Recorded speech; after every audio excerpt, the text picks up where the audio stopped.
In today's video, I'm going to teach you how to make a reverse breakaway wand.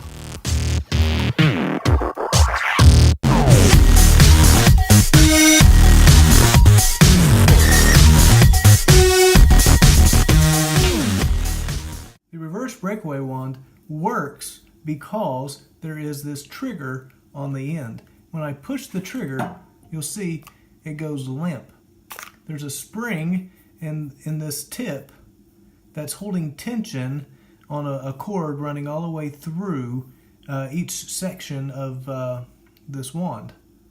And when we push on the spring, it causes that cord to go limp, allowing the pieces to fall apart.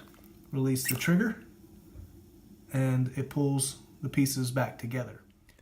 To make the wand, you need 4 toilet paper tube holders. You can get these at Dollar Tree, 2 for $1. You need black adhesive vinyl. If you can't find black adhesive vinyl, just get black spray paint. The third thing you need is black paracord. Have trouble finding it? Just use an old shoelace. Well, let's get started. Okay, now I'm going to show you what to keep and what to discard from each of the 4 toilet paper holders. The first toilet paper holder, you're going to cut the entire end off and then discard it. Then on the smaller inner tube of the toilet paper holder, you're going to cut it off as well, but this time keep it. You're going to keep this part. It's very important that you keep this, and you'll see why here in a minute. You're going to bore a hole in the end using your blade. Actually, it may be easier to do that before you cut it off. To bore that hole in there and then cut it off. But remember to keep it, because you want this to go back on inverted later. In order to get that to fit snug, you may have to take your blade and just clean up that edge a little bit so that it fits really nice in there. Okay, that gives you a flat end to your trigger. So toilet paper holder 1, this is what you're keeping. Toilet paper holder 2, what you're going to do is you're going to take and you are going to separate the inner tube from the outer tube. You're going to do that by taking your razor blade and just sticking it in between the two right there, and then you're going to cut that little lip. When you look down in there, you'll see there's a little lip that is keeping that from flying out of the outer tube. So you're just going to take your blade and you're just going to shave that little lip off. See, there's a piece of it. I don't have it all yet.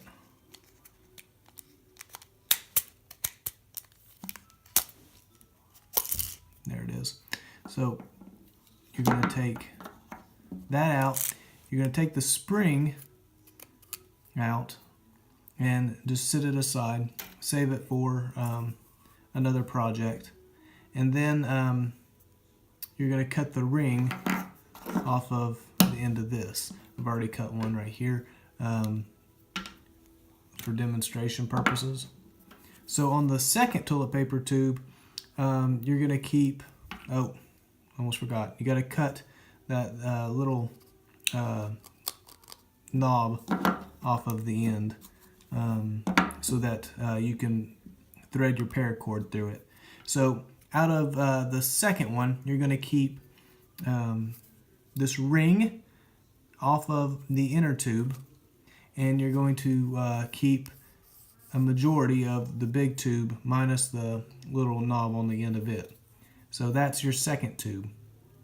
The third tube is actually the exact same. You're going to do the exact same for the third. The fourth tube, you're going to remove the tiny end in the spring, and you're going to cut the entire end off of the big tube. And this is all you need from the 4th toilet paper holder. All right, allow me to summarize all of the parts. We have the trigger, and we have the stopper that goes on the end of the trigger. We have 2 tubes with the 2 bigger tubes with the knobs cut off the end for threading the paracord. We have another big tube, outer tube, with not just the knob but the entire end cut off. And then lastly, we have 2 rings, end rings, that came off of the inner tubes. So this is all of the plastic parts that we need from the toilet paper tubes. Okay, we're going to make the center of the wand using 2 of the big tubes and one of the rings. You're going to take your hot glue gun or your Gorilla Glue, and you're going to glue this ring about halfway inside, it doesn't matter which one of the big tubes. Now, just minor detail, depending, I would prefer, when assembling it, putting the cut edge inward. That way you have a cleaner finish when you're done. Just a little minor detail. But you're going to glue that halfway so that these will fit together like that.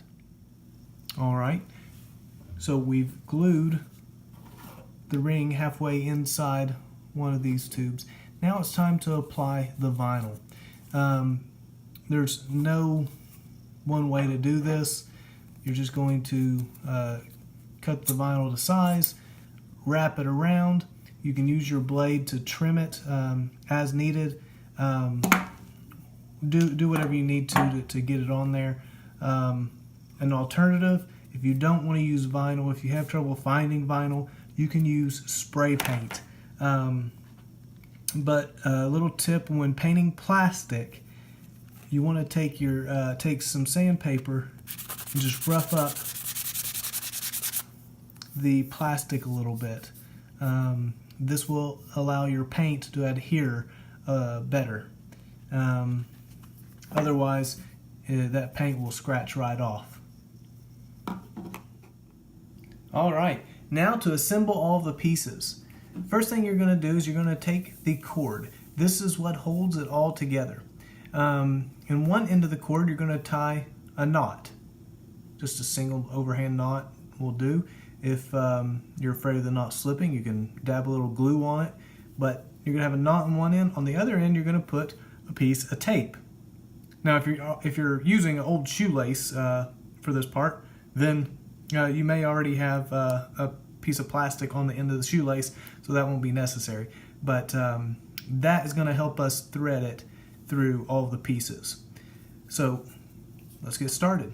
First piece you're going to put on, is this stopper that we made. And you're going to thread from the wide opening. And that's going to also help mask this knot on the end. Next, you're going to take the trigger piece and you're going to thread it through the smaller tube. And you can see how the stopper catches on the end there, and it also hides that knot really nicely. Next piece.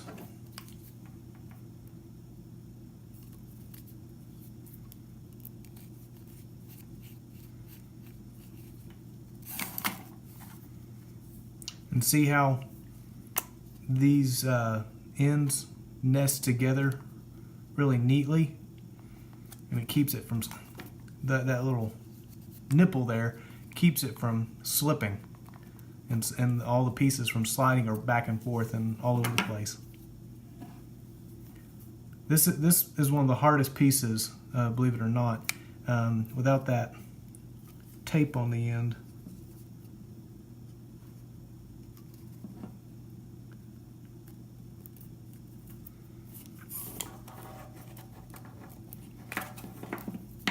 And now for this piece, the other end.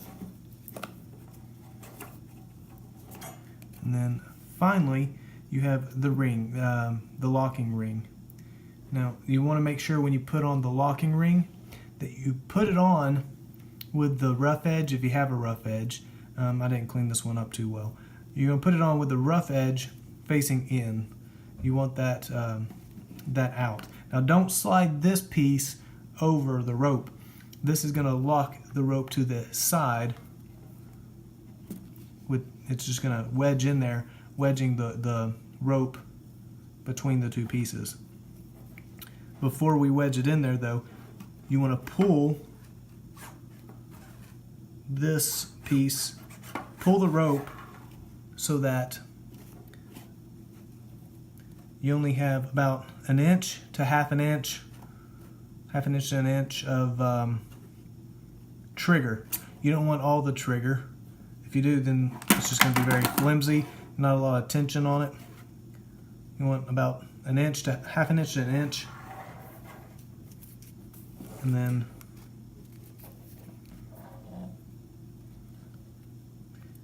this part is you may want to put glue on this as well.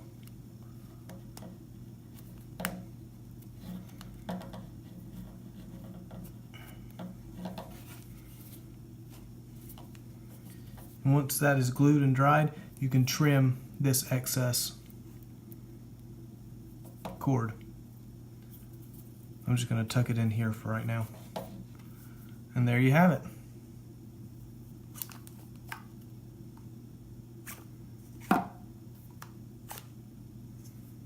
A reverse breakaway wand. I guess the routine I would do with it is I pick it up and it falls apart and oh no, what did I do? What did I do? I broke it. Here, hold this for me.